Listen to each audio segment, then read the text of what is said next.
ที่วันนี้เป็นครั้งที่86ตรงกับวันที่3กุมภาพันธ์2569ข้าพเจ้านายพระสันกันทาขอเป็นวาจาสาธยายพุทธมนต์ถวายเป็นพุทธบูชาธรรมบูชาสังฆบูชาและอาจาริยบูชาแด่องค์พระขวปฏิเทระเจ้าองค์ปู่สมเด็จหลวงปู่บุญเดชหลวงปู่ศิลาตลอดทางครูบาอาจารย์ผู้เป็นเจ้าของวิชาเจนดามณีขอเทพเทระเจ้าทั้งหลายโปรดจงมาอนุโมทนาในการสวดสาธยายมนต์ของข้าพเจ้านี้ขอด้วยพระคุณพระรัตนตรัยครูบาอาจารย์และเทพเทวดาทั้งหลายโปรดจงอนุโมทนาให้จิตของข้าพเจ้าเป็นสมาธิอาควรแก่การสวดสาธยายมนต์ต่อไปชุมนุมเทวดาสัมมันตาจักรวาเรสุอัตราคชันตุเทวตาสัทธรรมมุนีราชสสุนันตุสัคขมุขทังสักเคจะมีจะรูเปคิริสีขลตติจัตตลิเควิมานิทิเปรติจักขามิตาลุปนาคหานิเคหวัตุมหิเคติกุมมาจยันตุเทวชลธาราวิสัมเมยะขะขันธปนาคติทันตาสันติเกยังมุนิวรจนังสัตโวเมสุนันตุ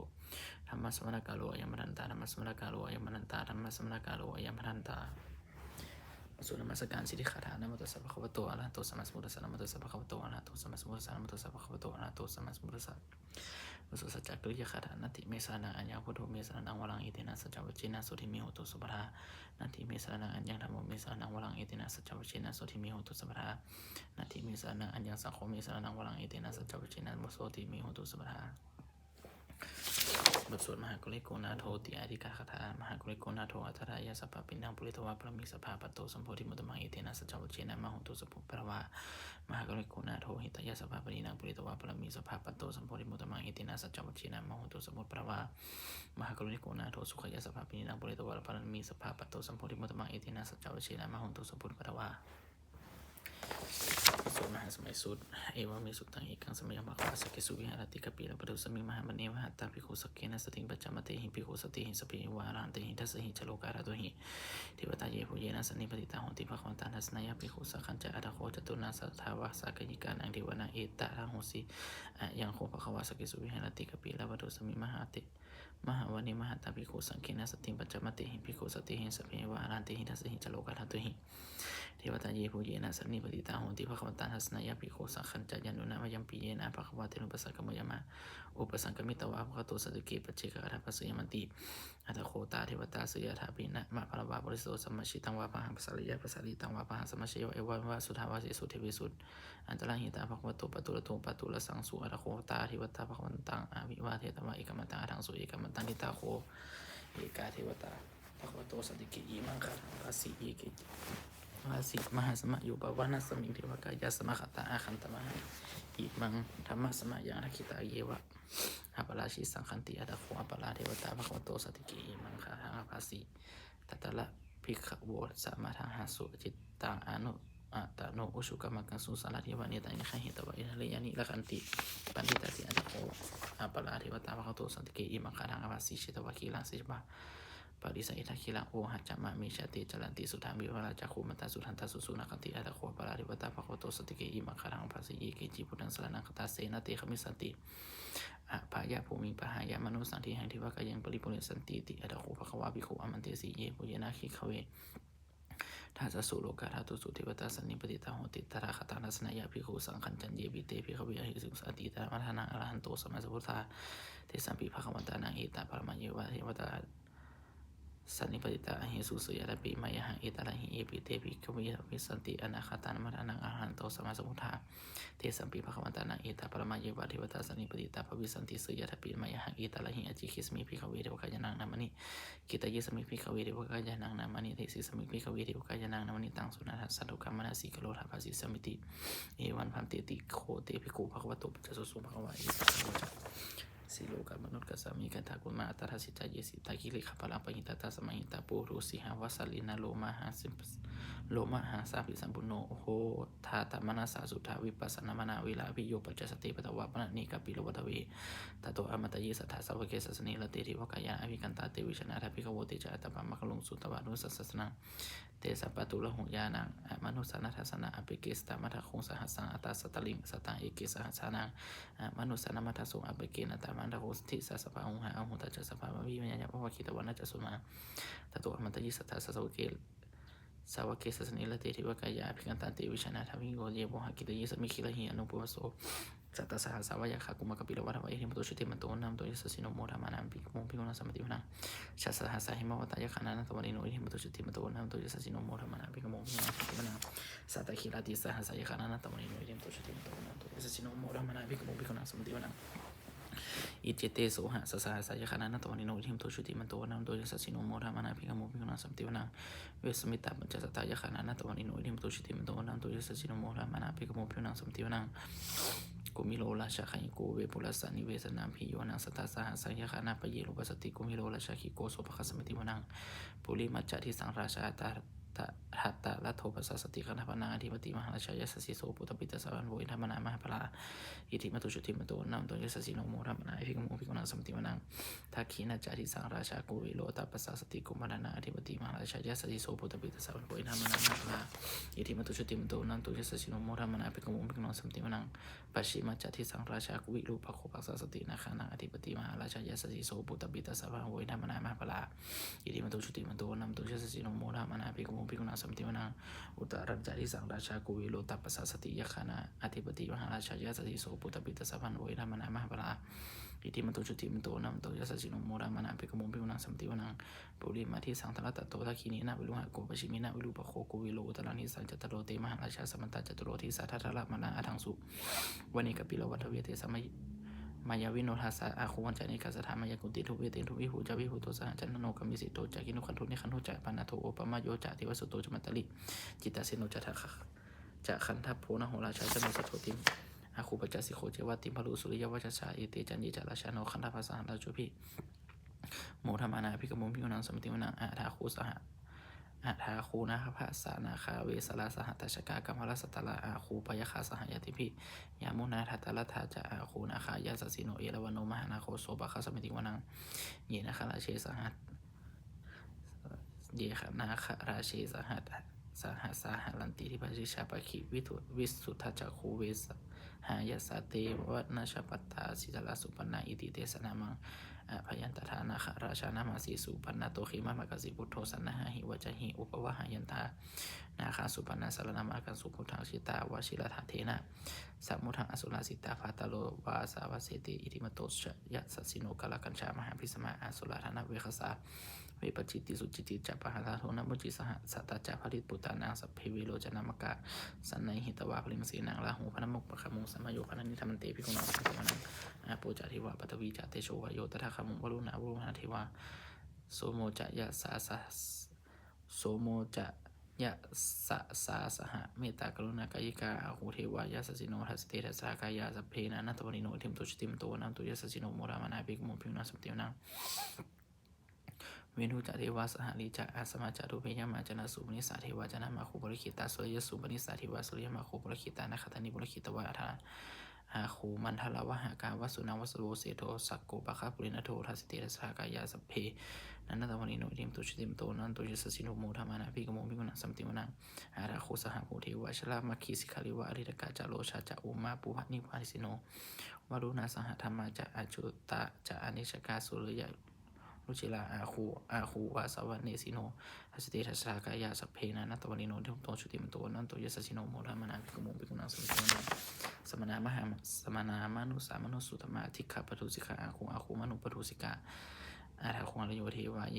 จะโลหิตวาสิโนพระคามหาพระคาอาคูเทวะยาสสิโนทัสสิเตทัสสากายาสัพเพนันตวันนิโนทิมตุชติมโตนัมตุยสสิโนโมธรรมานาภิกโมภิกขุนังสัมติวนังสุกากะลุมหาอรุณาอาคูวิคณาสาสหะโอทาตายะไขโมขับโอทาตาขายะหาปะโมขะอาคูเทวะวิจักขณาสมัทธาสัทธามัตตาหาราคชาสมิสกายาสัจจะยาสสิโนอาฐานะยังอาคาปาชุโนโยริสาภิวาสติทัสเตทัสสากายาสเพนันตวันโนทิมโตชุติมโตนัมโตยสสิโนโมธรรมานาภิกโมภิกขุนังสัมติวนังขิมิยาตุสิตายามากันทากาจะยาสสิโนสัมปิตกาลมาเสธาชุตินามาจะอสวานิมานาลาติโนอาคูทาคูปะละนิมิตาทัสติทัสสากายาสเพนันตวันโนทิมโตชุติมโตนัมโตยสสิโนโมธรรมานาภิกโมภิกขุนังสัมติวนังสเถเตเทวนิกายาสเพนานัตวันนิโนนามันวะเยนะอาคันชุงเยจันเยสัทธิสสหะปาวุทาชาติมาคีลังโอคตินมนัสสาวังสักขีโมคตลังนาคังจันทวะอสิตติตังสุพรามะปรมาโตจะปุตตาอิทิมโตสหัสนากุมาโลติโสจะโสปะคาสมิติวนังสหัสสะพรมะโลกานังมหาพรามติตติ อุปปนุชุติมตุพิสมกายโยยัสสิโสทัสสิทาเอกลาอาคู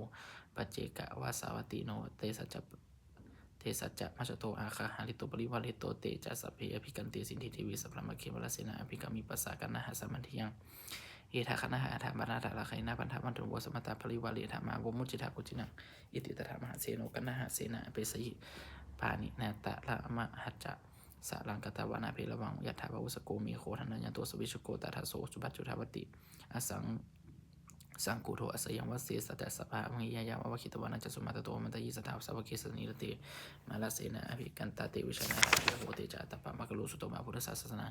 วิตาลเคหิปะกามุงเนสังโลมาปิอชโยสัพเพวิชตาสังฆมาพยติตายาสสิโนโมทันติสหพุทเทติสาวกาเตชาเนสุตตาติบทสวดจุลยาชัยปกรณ์นะโมเมพุทธเตชะสารัตนัตยาธรรมิกาเตชะประสิทธิประสิทธิวานะระยำแบบนี้สุตตาประสิทธิพระมาจะอินทาจะจตุโลกาคัมภีรคกาสมุทาภูตุขังคาจะสัพพมาชยประสิทธิภวันตุเตชยทรณิทรทีอุตตินาทีนาทีชยข้าคนละคนละนิสัยนิไรเสสินามรุราชบุญนาชีชยคัมภีรโสพีนาคินาคีปิสัจจโหตากาลีชยทุนิมิตโลคีชยสิงคีคือตุทานานัมขชาชยวรุณมุขสาตาชยจำปาทินาขกุลคันโทชยคัจฉโคนนัตลุสุลาโภชงสีหาพยาคาทีปาชยวรุณมุขยาตาชิตาเสนาลีปุณสุตินรดีชยสุขชีวีชยทารานิทะเลสถาสุชยาชยทารานิสตินสถาชยมังคลาลัญญาภวเคชยวรุณยักเคชยลักเสสุลภูชาเตชาชยธรรมเมนทคณาชยลาตาธิราชชัยชยปัตตวินสัพพังชยอรหันตาปัจเจการุสาวังชยมเหสโลหะโลหะลินวาชยพมาสุลโคชยนาโควิโลหะโกวิโลปะโคจันทิมโนวีอินโทจาเวนะเตโยจากุเวโลวาลุโนปิจายาคิวโยจะปะชุนโหกุมาโลทัตตะตะโกอัทธาสัมมหาเทวาสิทธิตาปัสสะทโยอิสิโนสาวกาสัพพาชยาลาโมภวันตุเตชยธรรมโมจัสสังโฆจาราสัพพาโลจยกังเอเตนะชยติเชนะชยสุธิภวันตุเตเอเตนะพุทธติเชนะโหนตุเตชยมังคลังชโยปิพุทธสัจจิมโตยังมัสสะจัปปะปิมโตพระชโยโคเสียมโพธิมันเตปโมทิตาเชตถาพระมาคณามหิสิโนชโยปิพุทธสัจจิมโตยังมัสสะจัปปะปิมโตพระชโยโคเสียมโพธิมันเตปโมทิตาเชตถาอินทคณามหิสิโนชโยปิพุทธสัจจิมโตยังมัสสะจัปปะปิมโตพระชโยโคเสียมโพธิมันเตปโมทิตาเชตถาเทวคณามหิสิโนชโยปิพุทธสัจจิมโตยังมัสสะจัปปะปิมโตพระชโยโคเสียมโพธิมันเตปโมทิตาเชตถาสุปนคณามหิสิโนชโยปิพุทธสัจจิมโตยังมัสสะจัปปะปิมโตพระชโยโคเสียมโพธิมันเตปโมทิตาเชตถาธนาคณามหิสิโนชโยปิพุทธสัจจิมโตยังมัสสะจัปปะปิมโตพระชโยโคเสียมโพธิมันเตปโมทิตาเชตถาสัพพะมาคณามหิสิโนชยันโตปริยามโมเลสักกายนังนันทิมัตโนเอวังตวังวิชโยโหหิชยสุชยมังคะเลอปาราชิตปาลังเกสิสิปัทวิโปคะเลอเปสิเกสปัพุทธนาคัมปโตสวโนทัตติสุนัขตังสุมาคัลังสุปปะตังสุโหทิตังสุขันโนสุมุหุโตจัสุยิพังพระมัจจาริสุปัทขินากายกรรมังวจกรรมังปัทขินังปัทขินังมโนกรรมังปะนิทิเตปัทขินานิกตวนาธรรมตเทปัทขิเนเตอัตตาธาสุกิตาวิรุหะพุทธศาสเนอโลกาสุกิตาโหหะสหสัพเพหิยติภิสุนันตุโหตุเยเทวะอสมิญานิอธิกตาริขายุกาสถาหันตุสุกิตาหันตุสัพพะทาละขันตุสัพพะสัตตนาละขันตุชินาสัสนังยากาจิปัฏนาเตสังสัพพะภูเรนตุมโนรัฐายุตตากาเลปวัสตุวสาวสาวะหะกาโลคาปัจจุตวะเตสังนิวาเรนตุจัสสัพพะทากายสุขันจิตสุตังอรหันตุยัตถาอรหังบทสวดธรรมะนิยมสุตังเอวเมสุตังเอกังสมยภควาสวัตติยังวิหรติเชตวานิอานาคปิธิกสาลเมตตะละโคภควาภิกขุอมันติสิภิกขโวติอภวันติติเตภิกขุภควโตปัจจสุภควาเอตระโวจะอุปทาวาภิกขเวตถาคตานังอนุปทาวาตถาคตานังนิตาวสารตุธรรมนิยตาธรรมนิยมตัสสะเพสัคละอนิจจติตังตถาคโตอภิสัมพุจติอภิสัมมิติอภิสัมพุชิตวะอภิสัมมิตวะอจิเกติเทเสติปัญญเวติปทาวิติวิวัลติวิชติอุตนิกโลติสัพเพสัคละอนิจจติ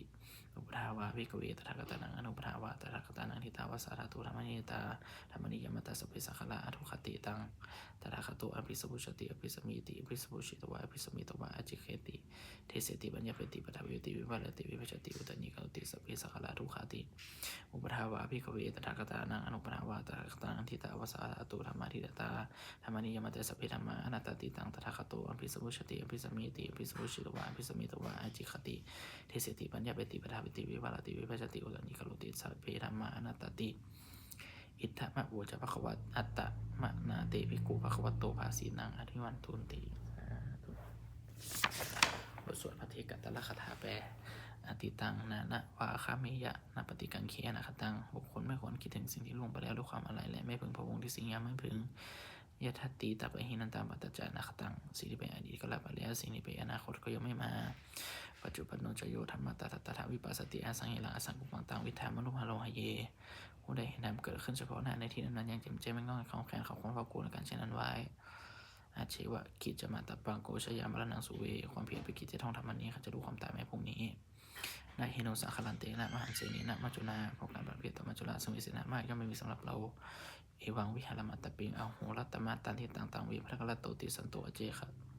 สันโตอจิคเตมุนีผู้สงบย่อมกล่าวเรียกผู้มีอยู่ความเพียรอยู่เช่นนั้นไม่เกียจขัดหาวันกลางคืนว่าผู้เป็นอยู่แม้เพียงนาทีเดียวก็น่าชมสุธรรมสังเวชปัจจเวขณะแปลสัพเพสังขาราอนิจจาสังขารข้างร่างกายจิตใจและรูปธรรมนามธรรมทั้งหมดทั้งสิ้นมันไม่เที่ยงเกิดขึ้นแล้วดับไปมีแล้วหายไปสัพเพสังขาราทุกขาสังขารข้างร่างกายจิตใจและรูปธรรมนามธรรมทั้งหมดทั้งสิ้นมันเป็นทุกข์ทรมานเพราะเกิดขึ้นแล้วก็เจ็บตายไปสัพเพธรรมะอนัตตาสิ่งทั้งหลายทั้งปวงนั้นเป็นสังขารและไม่ใช่สังขารทั้งหมดทั้งสิ้นไม่ใช่ตัวไม่ใช่ตัวไม่ขอถึงว่าเราว่าของเราว่าตัวตนของเราทุกของชีวิตต่างชีวิตของไม่ยั่งยืนถูกวางบรณาของตายของยั่งยืนว่าสามัญญปณิตภะเราจะพึงตายเป็นแท้มาลานะปริโยสานามีชีวิตต่างชีวิตของเราเป็นของตายเป็นที่สุดชีวิตต่างมีอนิจจต่างชีวิตของเราเป็นของไม่เที่ยงมาลานังมีอนิจจต่างความตายของเราเป็นของเที่ยงวัตตะวันจะสังเวชยังกาอยู่อจิรังร่างกายนี้ไม่ได้ตั้งอยู่นานอภิตะวิญญาณโนคลัมปัสสะวิญญาณจนถูกเอาเขาดิ้นเสียแล้วอธิสีสติจากนองทับปฏิวิสัยดินกระดิ่งขลังอีวะบุญนาทนมาได้ถอนฟื้นนี่ละทางหาประโยชน์หนึ่งได้อนิจจาวัฏสังขาราสังขารทั้งหลายไม่เที่ยงเนาะอุปทาวายาธรรมมิโนให้ความเกิดขึ้นแล้วมีความเสื่อมไปเป็นธรรมดาอุปชิตวานิรุจันติขันเกิดเรื่องแล้วยอมดับไปติสังโวปัสสโมสุโขความไปสงบระงับสังขารทั้งหลายเป็นสุดอย่างยิ่งสัพเพสัตตามรันติจะสนันทั้งปวงกำลังตายอยู่มริสุจามริสเลนี่กำลังตายแล้วและกำลังจะตายตามเทวหังมริสมีแล้วก็จะตายอย่างนั้นเหมือนกันหน้าเทมีเอทันสัสโยความสงสารในความตายนี้ย่อมมีแก่เราเลยบทสวดเมตตายังพิจิกอย่างพิจิกกุศลังกัมมังสัมเพหิปฏิหิกตังปุยังโนอนุโมทันตุสุนตุโหตุเยริวะสมิงญานีอธิกาตาหิขายุกาสตาโหตุสุกิตาโหตุทุกขปมุจันตุมาตาปิตาสุกิตาโหตุทุกขปมุจันตุสัพเพยติกาสุกิตาโหตุทุกขปมุจันตุสัพเพยติกาสุกิตาโหตุทุกขปมุจันตุสัพเพปิสสัพเพยะสัพเพเปตาสุกิตาโหตุทุกขปมุจันตุสัพเพอาจาริยุปัจจยสุกิตาโหตุทุกขปมุจันตุสัพเพนัคตาสุกิตาโหตุทุกขปมุจันตุสัพเพเทวาสุกิตาโหตุทุกขปมุจันตุสัพเพสัมมิติยังสัมมิชันตุโมบทสวดบูชาหลวงปู่ทวดนะโมพุทโพธิสัตว์อคันติมายะอิติภควานะโมโพธิสัตว์อคันติมายะอิติภควานะโมโพธิสัตว์อคันติมายะอิติภควาปฏิทานคาถายะเทวตาสันติวิหาวะสันติวิหารวาสินีโทเปคะเลโพธิคะเลตหิตหิงตาธรรมธานีนาภวันตุกุชิตาโสธิกโลนเตถาวิหารมัททะเลเทอาจามัจจานาวกาจะภิกขวสลามิกาธานะปฏิอุปสากาขามาจเทสานิขามาจอิสลาสัปปะนาภูตาสุริตาภวันตุเตชาลาพุชเยปิจาทัสสัมภวาสังเสทัชตะอัฏฐโวปะปาติกานิยานิกันธรรมวัลังปัจจิจเตสัพเพปิทุกขสากโลตุสังขยังทัตุจิลาสตังนโมธรรมธาราปัจจปุคลาสัโคโหตุสมาโควะอัฏฐายะจาหิตายะจาอามิละขันตุสัทธโมสัมภเฮปิธรรมจาริโนวุฒิสัมปปุยมะธรรมิอริยปวิเตปัสสนาโหตุสัพพปิปานิโนพุทธศาสเนสัมมาทัลลัมปวิชันตุกลิเทโวปวัสตุวุฒิภายยะสตันนังสมิทังเนตุเมธนิมัตตาปิตาตระชานิจังละขันตุปุตตะกังเอวังธรรมินาราชโนปชังละขันตุสัพพทาเทวตาโอโยชนะคาถาบทสงเทวดาทุกขปัตตาจนิทุกขาพยาปัตตาจนิพยาโสกปัตตาจนิโสกาโหตุสัมเพปิปานิโนเอตาวตาจาอัมหิสัมภะทางปุยะสัมปทางสัพเพเทวานุโมทันตุสัพพะสัพปติสิริยาทานังทัตตันตุสัทธยะสีลังละขันตุสัพพทาภาวานาภิรตาโหตุขันจันตุเทวตาคตาสุมังคลังคาถาโหตุสัพพังสุมังคลังละขันตุสัพพะเทวตาสัพพะพุทธานุภาเวนะสุทธิโหตุนิรันตลังโหตุสัพพังสุมังคลังละขันตุสัพพะเทวตาสัพพะธรรมานุภาเวนะสุทธิโหตุนิรันตลังโหตุสัพพังสุมังคลังละขันตุสัพพะเทวตาสัพพะสังฆานุภาเวนะสุทธิโหตุนิรันตลังสเปพุทธาปรปัตตาปัจจิกนันจะยังพลังอันตนะตติเจนะละขันวันมิสัมปโสสเปพุทธาปรปัตตาปัจจิกนันจะยังพลังอันตนะจติเจนะละขันวันมิสัมปโสสเปพุทธาปรปัตตาปัจจิกนันจะยังพลังอันตนะจติเจนะละขันวันมิสัมปโสสเปพุทธาปรปัตตาปัจจิกนันจะยังพลังอันตนะจติเจนะละขันวันมิสัมปโสสเปพุทธาปรปัตตาปัจจิกนันจะยังพลังอันตนะจติเจนะละขันวันมิสัมปโสสเปพุทธาปรปัตตาปัจจิกนันจะยังพลังอันตนะจติเจนะละขันวันมิสัมปโสสเปพุทธาปรปัตตาปัจจิกนัน เชื่อมรหันตนาจติเจนะละขันวันมิสัพโสสัพเพบุราปัตตปตาปัจเจกนันเชื่อมรหันตนาจติเจนะละขันวันมิสัพโสสัพเพบุราปัตตปตาปัจเจกนันเชื่อมรหันตนาจติเจนะละขันวันมิสัพโส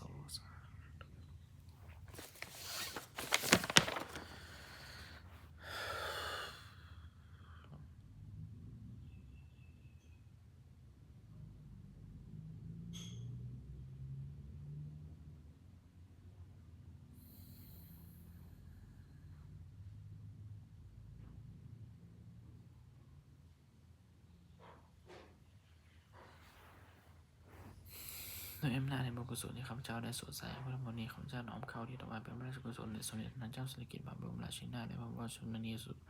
พันปีหลวงสุรินทร์สวรรค์นาคาลายและทหารทั้งหลายเป็นวิกรบุตรของอเมริกันชาขอให้สุขติด้วยเถิดขอนี้ทรงให้บุญกุศลนี้จงเป็นสิริมงคลแก่ข้าพเจ้าและขอพระองค์เจ้าให้แคล้วคลาดปลอดภัยจากทุกโศกโรคภัยอันตรายทั้งปวงให้มีแรงได้มันคงสมาชิกชอบธรรมคำว่าไม่มีปัญญาญาจนขออย่าได้มีแก่ข้าพเจ้าและครอบครัวข้าพเจ้า